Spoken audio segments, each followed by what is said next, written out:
Mimi nimezaliwa jamii ya kifugaji. Ninyi wa Singida mnanijua. Nimezaliwa jamii ya kifugaji. Jamii ya kifugaji uruhusiwi kufanya biashara hata ya miwa. Sijawahi kufanya biashara. Hata ya miwa tulikuwa turuhusiwi. Nimeingia huku serikalini, kazi kubwa ninayofanya kwenye watoto wa mzee tuko takriban 16. Mimi ndio form 6 pekee. Mimi ndio chuo pekee.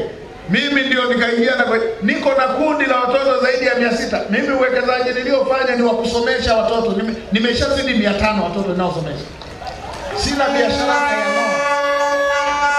Sina biashara ya noa. Nimewekeza kwenye huduma ya watu. Na ninyi mnajua.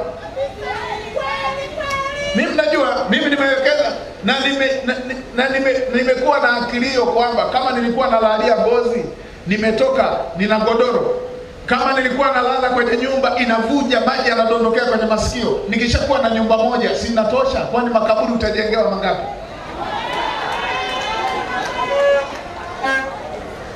Hawa wako bize kila siku, magari. Na Watanzania wakishaambiwa hili ni hili, mnahama na kwenye undugu tuliokuwa nao.